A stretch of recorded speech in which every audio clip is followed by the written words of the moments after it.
everyone, it's Laurie from Quick Scrap Craft, and I've got something a little different for today's process video.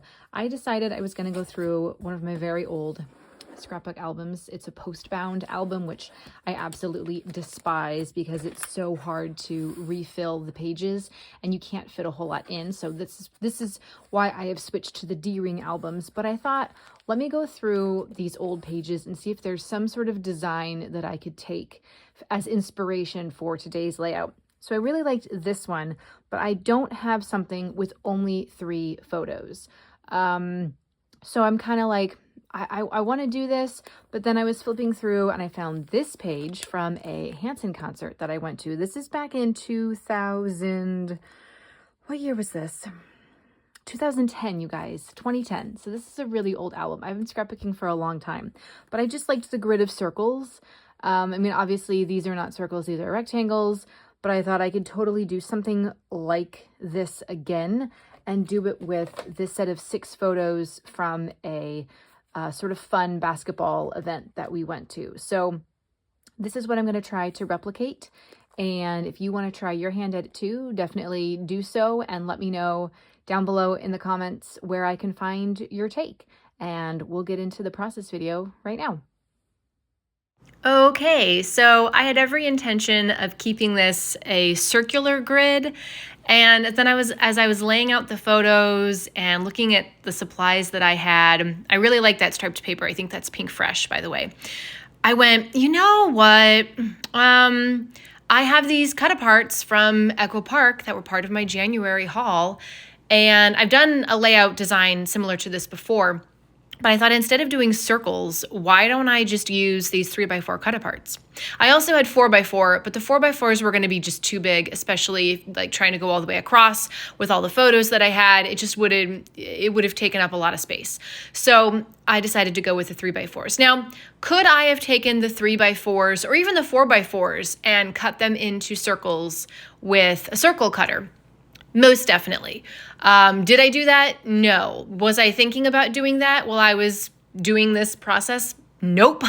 But that is something that you could do. You don't have to use the cut-aparts in the exact size that they come. So maybe, since I still have those 4x4 cut-aparts, I'll make a note to myself to create a layout where I show you how you can punch those and size them down a little bit to make another grid style layout. So yes, this is still kind of like a grid, but it's not circles as the inspiration layout showed. And that's fine because sometimes you go into something, even whether it's a sketch or a scrap lift, and you're like, oh yeah, I'm totally going to do that. And then you kind of do your own thing and it gets away from you, but that's fine because at least you were inspired to sit down and start creating. And if you guys are really into scrapbooking or card making and you want more inspiration, definitely subscribe to this channel. I do process videos every Tuesday as well as other videos throughout the month. So I would love for you to become a subscriber so you don't miss out on all that fun inspiration. And if you're already a subscriber, welcome back to the channel. And thanks for watching this video. Say hello down in the comments. If you have any questions about anything you see me do, any products that I'm using, because for this portion of the process videos, I always speed it up a little bit. But if you have any questions about anything that I haven't addressed as I'm doing this voiceover, then definitely leave those questions down below in the comments. So this is Echo Park. I can't remember the name. Is it something about story? What's your story or the story? I don't know. It's an Echo Park collection and it's really pretty. And the colors kind of went with that striped Pink Fresh paper, which is why I wanted to put them together. Now these are not really springy, girly photos. These are actually photos that were taken from a school fundraiser. There's an organization called the Harlem Wizards. They're kind of like the Harlem Globetrotters, but not. And they go around to different schools and parents and families and people in the area can purchase tickets to see this show that they put on. And that's how the school makes money, through the sale of ticket prices. And they, as I said, they're very much like the Harlem Globetrotters. So there's a lot of like trick shots. It's very entertaining. The teachers all got to play on the basketball team and play against these 5 guys. It was really interesting. And I know the teachers put in a lot of practice and effort because they were doing some tricks as well, which was really cool. So it was just fun to kind of cheer on the teachers and support the school district and have a fun night out. It was really cool. At the end of the game, the kids got to get autographs from the players, which was pretty cool too. And so yeah, that's what these photos are. Now I cut them all down to 3x4. Most of them are going to be kept in that 3x4 size, but the one at the very top in the center, I'm going to have that go off the page because there's a lot of space up above where the action shot is, so I don't really need that. And I didn't want everything to be so samey across all the columns. And then I think the photo on the bottom in the right column gets cut, or is going to get cut off just a little bit, I think. I love when things go off the page. I don't know why, it just is so aesthetically pleasing to me. So I'm getting 6 photos on this page, not all the same size, but I'm getting 6 photos on this one page, which is pretty cool. And then I'm using the cut aparts as just sort of embellishments or place to do some journaling. I'm not going to do a whole lot of heavy-handed embellishments here. I think I have pulled a couple puffy stickers from the Chamel Main Character Energy collection, as well as some of the stickers from the Echo Park sticker sheet that I have. And if you missed the January haul, that video is here on the channel. I gotta make a playlist of just all haul videos because those seem to get a lot of views. You guys really like to see what I buy every month. That is kind of fun because then it gives you, I like seeing what other people buy too, which is one of the reasons why I was doing the Chamel Best of Both Worlds kits, because she was just like, buy this. And I said, okay, it takes the guesswork out of it. I don't have to think about it. I don't have to be like, oh, I like this, but I also like this. Which one do I get? Because scrapbooking is so expensive. I just bought what she told me to. I've really gotten out of the habit of doing that though, because I am looking for pretty specific stuff in terms of what I need to get some of my photos scrapbooked. And so if she's working on like Valentine's Day, I don't have any Valentine's Day photos. So I need to buy things that I'm actually going to use as opposed to some of the stuff that's a little too themey that she's asking us to purchase. So now I've cut off the excess photos. I'm getting my embellishments down. I think I originally saw this. I can't remember who. I think her name was Alexandra Skifton. I follow her on Facebook as well. I don't know if she has a YouTube channel, come to think of it, but I'm pretty sure that I saw her do something similar to this. And I did something similar with some photos from summer 2022. So I think I have a process video for that as well. So this is just a really fun, there's my head, I'm sorry. I have to get up close to the paper to like get things lined up properly. So those little tiny thicker things, those little tiny thicker circles, I had to get them lined up just right.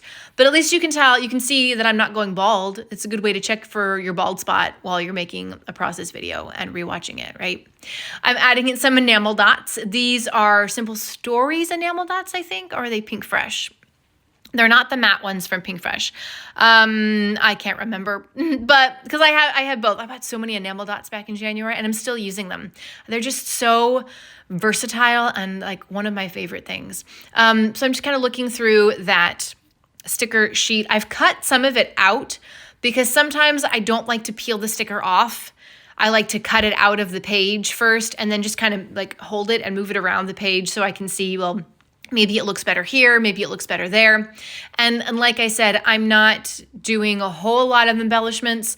I have the top embellishment on the left-hand column. I've got some embellishments over where I'm gonna do the journaling in the middle column, and I'm doing something on the bottom of that right column. I am gonna do a little bit more on the left-hand column because I do have a bunch of blank space on that middle cut apart, but that's actually where I'm going to do the titling, and I'm going to use those Doodlebug Sunshine Alphas in Tangerine, which is such a fun color. Such a fun color. I've used those so many times. I think this might be like the 3rd time I've purchased them. But I'm just doing the journaling in here, getting down the date and what this event was. It took me a long time to remember the name of this organization. And then after I spent a lot of time Googling it, I realized, I could have just read it off the jerseys in the photos and gotten it from there. I had a ticket. We had printed out paper tickets, and I know that somewhere I saved it, but I couldn't find it in all of my ephemera from last year. I've been really, really bad about organizing ephemera and including those pieces into the scrapbook albums. I have a binder that I used to use to organize photos and the ephemera pieces, and I've just gotten out of the habit of doing that. So all my ephemera is like crazy. I still have cards from probably 2022 that I didn't put in an album, so I'm gonna have to go back through and try to fill those in. I don't know. I need a better system. I need better organization in my scrap room is what I really need. But that's gonna cost some money to try to get my scrap room all redone, and I just don't have that yet. So anyway, I'm making do with what I have, and I'm sure that you, like a lot of scrapbookers and myself, are in the same type of boat where you're just kind of like, it's not perfect, but I'm gonna work with it, or I don't have all the supplies that I want, but I'm just gonna work with what I have, and that's okay, right? So now I'm just taking some of those enamel dots and trying to match up colors to go alongside those glasses. And I did manage to find pretty good color matches for that. So that was kind of fun.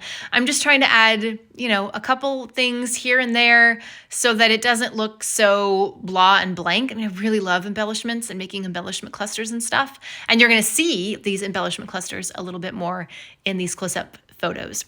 So I hope this video was helpful for you and inspiring for you, and that you come back again next week for more scrapbook process videos. I will see you guys next time. Happy scrapping.